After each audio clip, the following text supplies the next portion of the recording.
So there's a new movie called The Amateur, and I'm already side-eyeing whoever's naming these things. The Amateur, that's not a title, it's a warning label.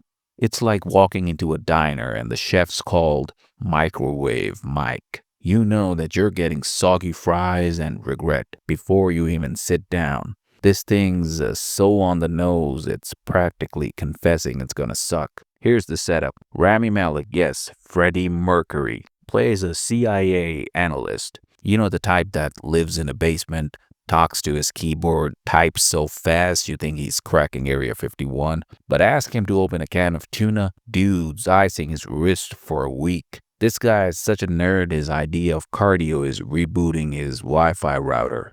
So naturally, when his wife gets killed in a terrorist attack, because every movie needs a dead spouse to kick things off, he decides, screw Excel, I'm going full Rambo. Now hold up, you're telling me that this guy who would Google how to breathe mid-jog is suddenly a globe-trotting assassin?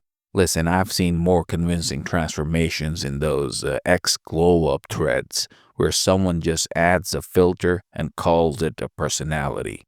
And Rami Malek's not even that geeky. You cast a guy who chewed the scenery as a rock god and expect me to buy him as a pencil-necked code monkey?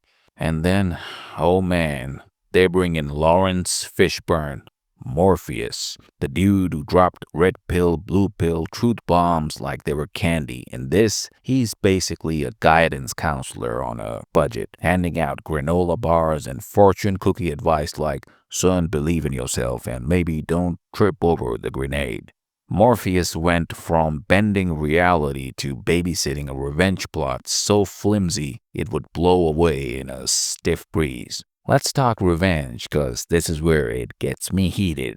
Revenge used to be a middle finger to the universe.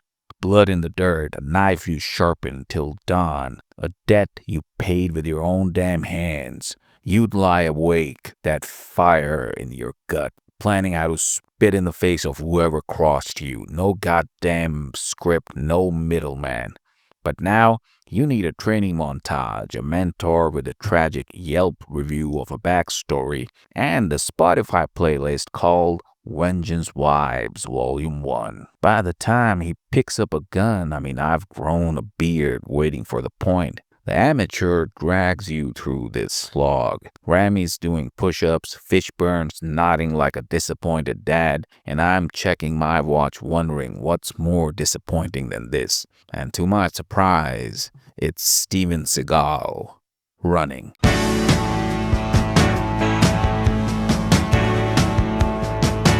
So, okay, me being optimistic, I think, okay, maybe it builds up to something. Nope.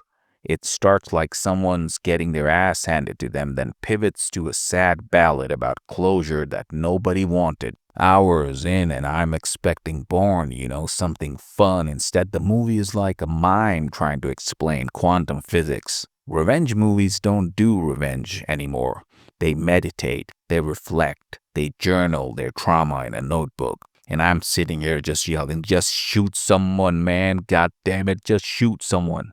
And the final scene, oh, buckle up for this letdown. After all this build-up, car chases, brooding stares, probably a scene where Rami learns to tie his shoes.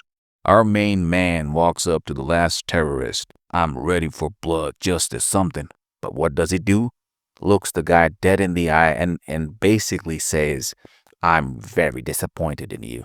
Like he's in a PTA meeting. This isn't the Punisher, it's the passive aggressor. At this point, I was expecting him to hand over a strongly worded email and a coupon for therapy. Speaking of therapy, he takes out his wife's killer, right? And then, surprise, he's all, this doesn't make me feel better. You know what would have made him feel better?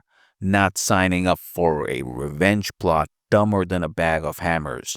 Bottom line, The Amateur is not awful. It's worse. It's boring. You want revenge done right? Go rewatch The Revenant. Leo got mauled by a bear and still crawled out swinging. The script hasn't done justice to Rami Malek.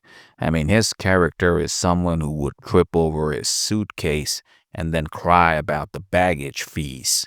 Now, I tried to get mad at this movie, but it sent me a post-it note saying, let's talk about this when you're calm.